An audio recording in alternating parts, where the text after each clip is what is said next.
Our next speaker is Luke Kingland. He's going to talk about Hawaii internet sustainability, net neutrality, and all that good stuff. We want to keep our internet free.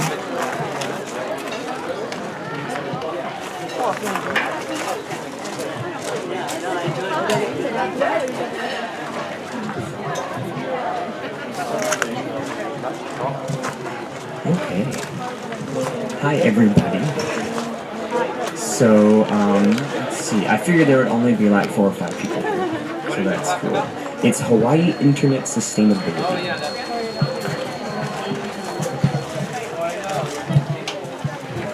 Things are happening right now. Like Moby. Yeah. Have you heard about them? Moby PCS? Yeah. A little bit. What are they setting up local ISPs or? I've had the best service for 4 years. Starting in June this year, they $30 a month. Really good internet. Now they make the 5 gig, and now you have to pay $10 to download. Oh yeah. And it used to not be that. Do they have coverage out here? I'm up in Volcano. You're up in Volcano, so no coverage, or your coverage up there? Yeah. So, that was actually the first thing I was going to talk about. So when you want to talk about sustainability in the internet, I think a good place to start would be what's called in computer science the OSI networking model. And what it is it's a way to kind of conceptually think about the internet. And we don't have to go through the whole thing because it just makes a really good explanation. It says, the very first layer is how does your computer talk to anyone else's computer at all. And that's what they call the link layer, and it's the lowest layer. The service that you're talking about, the Moby PCS, right? Is what you use your internet through, right? Yes. Do you do a little hotspot? Yes. Yeah. Hotspot is what? I have that little. Yeah, that's what it's doing, exactly. And so what that's doing, that's providing your connection to the internet at that very basic layer.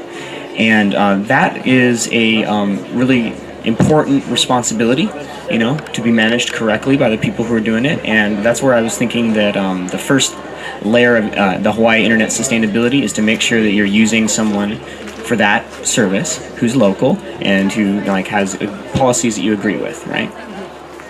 So your Moby PCS, I'm using Oceanic Time Warner right now because they're really fast, but they're like a mega national corporation, right? So the next thing that is important is to trust your communication over it. So I could we should probably take a stop off on net neutrality. Do you know what net neutrality is? Yeah. Do we know? Tell me what net neutrality is, please. Net neutrality is like the way the internet was designed. All information flows through the network equally. No information is valued higher than any other bit of information. And what the big companies are trying to do now is control that to where now, if you pay more money, like certain companies that have the money can pay more money, and then their information is going to go faster, and it's going to slow down everybody else. Yeah, that's a really good way to explain it. Yeah, there's this idea in like a power company that when they pump energy to your home, you can use it for anything you want. It's legal, it's power is power. But with the net neutrality debate is saying is that since your internet service provider really has a lot of information about what you're doing on the internet, then they can start to make little optimizations, to make their business run smoother. And they claim, a reason for that. They're like, if we throttle this traffic, which we don't agree with or we don't want people to be doing, then then we can charge less or whatever reasoning they put in there. But what it really means is that we're starting to have a question on a debate about the morality of the things that they're using on the internet at that level, and that's just not the place for that debate. That's just not the forum for that conversation. So what net neutrality says is just treat a bit as a bit. That's the way the internet works. It doesn't care about packets. It doesn't care about your reason for this or your international relations with Iran. It's bits a bit. And please just use it and send it across the network, and we'll take care of those debates in their proper locations. And that's really important to have so that we can have networks that are supportable and sustainable and that really do replicate in a way that talks to each other. Because if you start putting all these rules in place there, and nothing's going to work together very well. So the net neutrality debate, I think, is pretty clearly one that says you need to have that neutrality at those network layers, and your ISP therefore needs to be somebody that you like. So pick wisely. So okay, we stopped off on net neutrality. So that's actually a wonderful segue. So the next thing I was going to say is use a VPN. So has anybody ever heard of a virtual private network? Yes. You want to tell me what a virtual private network is? You're probably better. Yeah, okay, all right. So, because of what you said, it was perfect. Because a VPN is a way to enforce that your traffic is being treated equally across the network. So, when you sign up for a VPN service, again, you're giving a lot of trust in that entity, right? But what that does is it just says, you know what? I don't care what you're doing on the internet. It's now encrypted, just all of it. You know.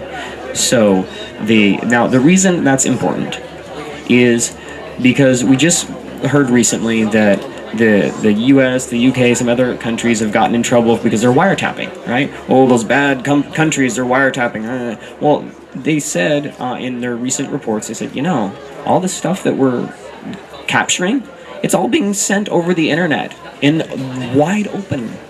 We're just really organized about using it, you know? And so what that means is that they said you weren't trying to be private. You weren't having one of those old school pick up the phone and communicate with a friend conversation, which is protected by wiretapping. I'm not a lawyer, but protected by wiretapping laws, right? It's internet traffic. You want it to be net neutral? Well, you're going to have all of your data out there too. You know, it's the same moral, basis for that. So what a VPN does is it just, you sign up for it, and anybody has this on their computer because corporations use it. Every corporation that's worth its salt has its own internal VPN, and they're using it right now so that you can have, communications in their networks. And what it does is it just says, I am going to only trust the destination of my data. If that's Gmail, I only trust Gmail. If that's my bank, I only trust my bank. And nobody in between there can listen to us. It's enforcing what the wiretapping exemptions were trying to mandate, right? So VPN service is wonderful. It is something that should be very inexpensive. It does have to. You do have to pay a little bit because you're sending your data, right? But the VPN, what that does is it sits on top of whatever internet access you happen to have. It's your computer, and then your data is now encrypted. All the way along the way. How much is that? They're usually, the ones I've seen have been between like $5 and $10 a month for that. Is that typically through an ISP or third party? It should be. You are reading my mind. So it should be through your ISP, I think, because you're already entrusting that to your local internet service provider. So at the bare minimum, ask them for a recommendation, and maybe they'll get the point. Right, so if they don't get the point, they're recommending it, So your ISP is really the place to go for that, definitely. But what I've seen is just a plethora of different options, and I would choose one that is local. As local as possible. If that means within the United States, it means within the United States. If it means on Hawaii, whatever, local. Because of the next topic, which is your domain name service. So, does anyone here know what a domain name service is already? Of course. Okay, so. Well, domain name is like you buy www.com.com. Yeah, right. So that's the domain. So if you go to facebook.com, you are using a domain name service whether you know it or not. Because the way that the internet works is that if we're saying that neutrality is important, then we're saying that every node on the internet out there, every one of them has a unique number.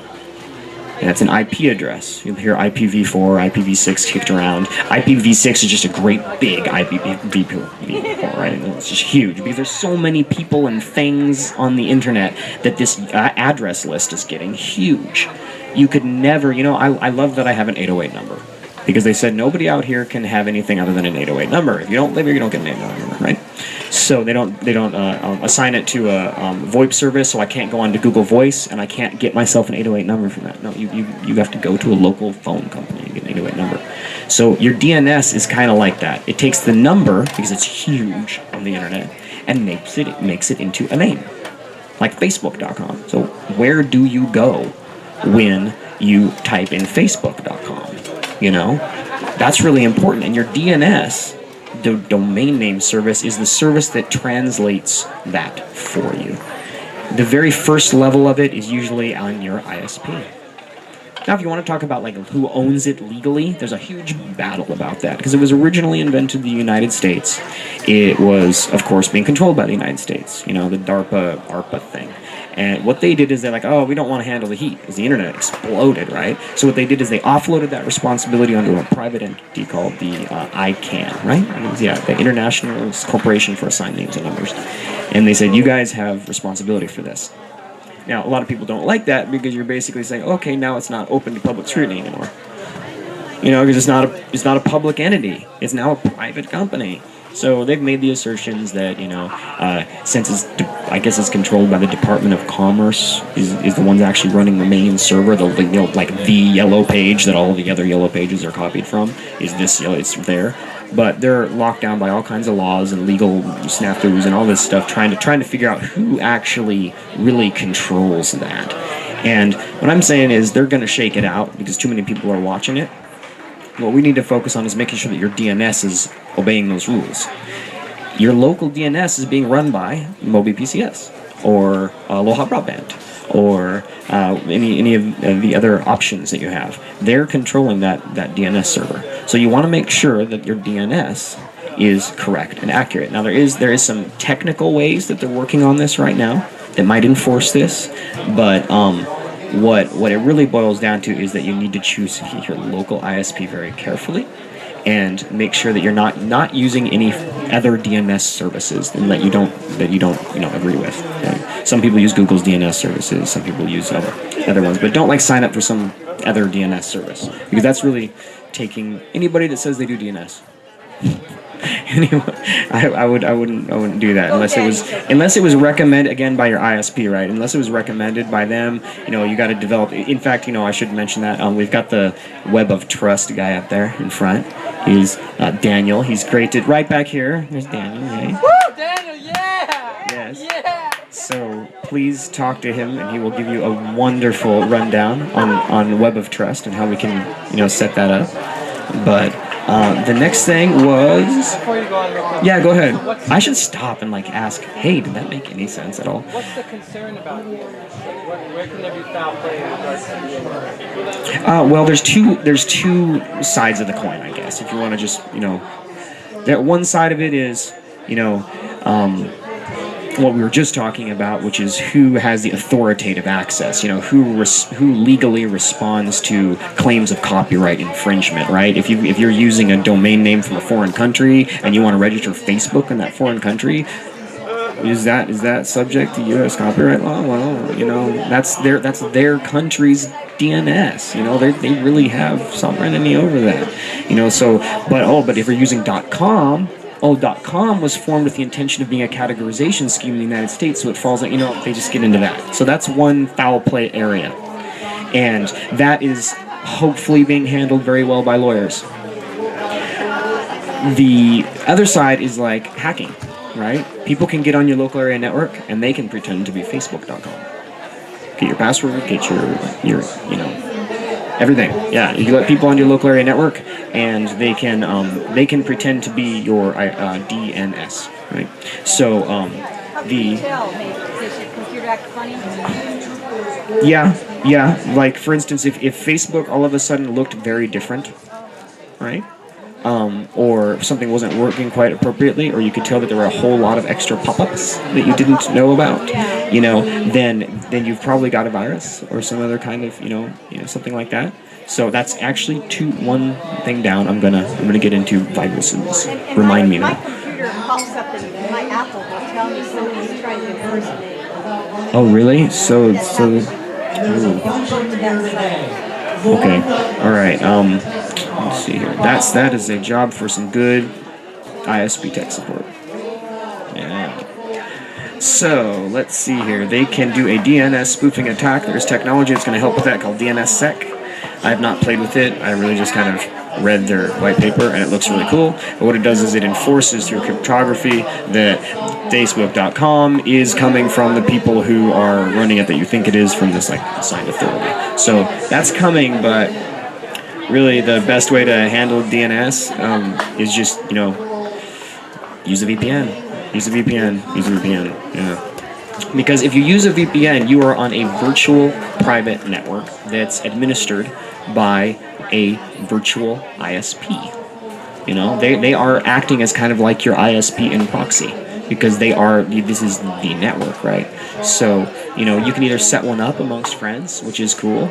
You know, you can set up your own VPN, which I would highly encourage, or you can go sign up for one.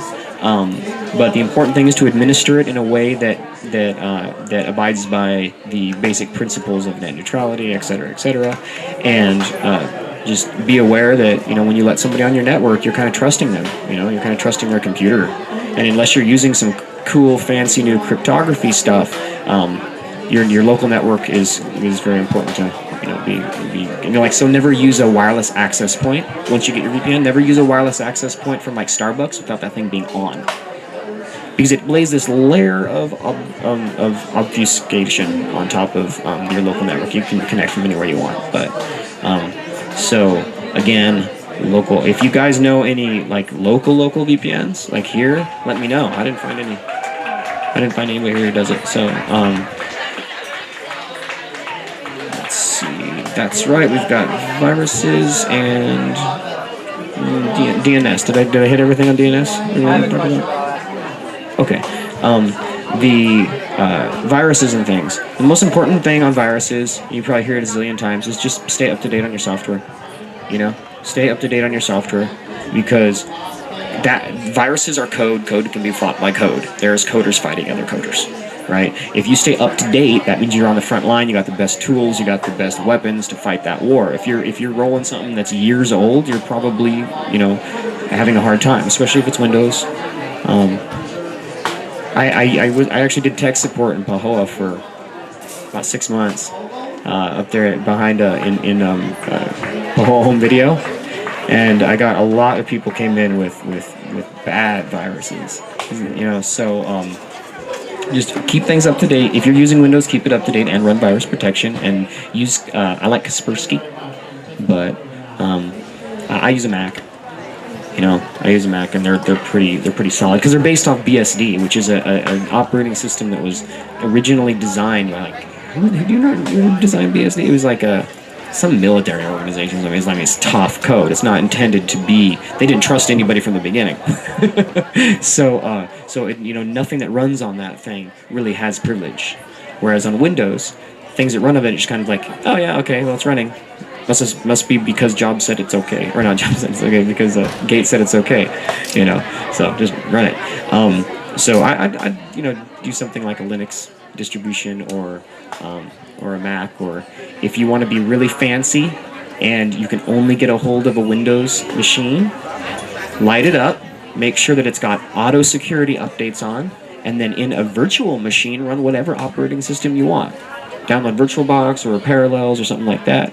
If you want to get more into how to do that, I've got a little booth up in the corner. Just come talk to me. It's kind of technical, but the point is that if you're stuck with a Windows PC for whatever reason, and it's a nice one, it's got good specs on it, you're like, and you don't want to use Windows 8, you can always run a virtualizer. They've gotten really good in these past few years. You can run some neat stuff, even play games through it. You know, so that's an option for if you're having. Yeah, VirtualBox is the free option. It's harder to use. You probably have to have somebody who knows what they're doing set it up. Parallels is a lot easier. But yeah, that's a little bit more difficult of a way to do it. But they can help you out with that. If you haven't done it before, I just pay the money for Parallels, because they make it point and click easy to just go through it. And you know, you paid money, so you got tech support. Right? So.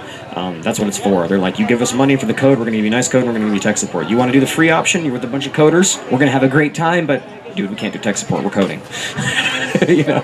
I would look them up, Parallels, on my search them, and then make them into a, not a server, but a... It's like a computer running inside of another computer. So it's like you light up Windows, And if you want to run some different system, maybe even like an experimental system, then you can pull up the parallels and say, well, which one do you want to do? And it's like, oh, I want to run, Linux or like Ubuntu or something. You can click on that, and up it pops, just like you started your computer and it's running Ubuntu. It's like a computer inside of a computer. So now you've limited your exposure in that unsafe operating system because you're not doing anything in that operating system. You're not browsing the web. You're not clicking on banner ads that are to porn sites. You're not doing anything on there that is going to exploit its weaknesses, which is like forcing you around to places on the internet you do not want to go. It'll just take over. So within another operating system that you like better, you can you can run it with the virus protection you want, and you're probably not going to get hacked. So, and that was why we were talking about the viruses, right? Is because there's that hacking aspect, which is code is fighting other code, and if you just stay up to date and you're on a good distribution, you should be pretty protected by that for the most part. Is it equally safe to run, like, say, Linux and then run a virtual Windows off of that? Oh, that's actually better. That's the way I'd recommend. But I figured, if you're in Windows, it's because you're not super into like the different operating systems and running the latest and greatest. But if you are, that's the way I'd do it for sure. I'd run some super secure base operating system, like some Linux distribution that you're comfortable with. That's like it's really got security as a primary importance. And then if you need Windows, you run it inside of a virtual machine, and then every once in a while you just reinstall it. Just completely wipe the whole thing. That's an easy way to do it. That doesn't take any time, right? Once it's all set up, it's just point and click. Yeah, let me do that thing. So that's viruses, and the last thing I was going to talk about is the internet sustainability, kind of like what that means to me, right? So I think that the internet is important because it allows us to communicate between people in a local area. That's why it's so important to be a local area network, right? So we can, as a local area network, when we communicate, we can coordinate. And if we coordinate, we can resist pathogens, we can encourage correct behavior amongst each other, and we can help each other when we need to. So the internet is about communication, right? And we have to be able to trust it. That's why it's important to do all the security stuff we talked about, because you have to be able to trust it. And you have to train people to use it appropriately, because if you just get one out of the store, and you start using a computer off the street, the incentive wasn't there for them to take you in your security and your safety seriously. It's just not there. It's not like they're being evil and trying to control your life. There are people out there using these security holes to try to control your life. But, you can't blame corporations who are there for money to give you something that's secure and takes account your personal sovereignty. That's something you got to take control of. This is a profoundly powerful machine, the Universal Turing Computer. It's a kingly gift to receive this thing, and being able to use it is a lifelong endeavor. But there's some basic things you can do to really get going, but it boils down to training other people what you've learned. I was over at the booth, and these two young boys came over, Ethan and Omji, and I asked them to draw me the internet with my colored markers. And this is what they drew me. They drew me the internet. They drew me Facebook.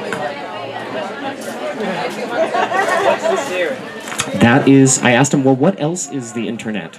I tried to kind of like ask a little leading question by saying, what else is on the internet? Like, I said, what else is the internet? And he's like, look, there's more than Facebook on the internet, you guys. It's not just Facebook.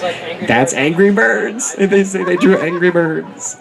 So we've got the kids who are intelligent and capable. They drew me Facebook and Angry Birds. So this reiterates what we are hearing all over right now, which it boils down to training. Training is gamification.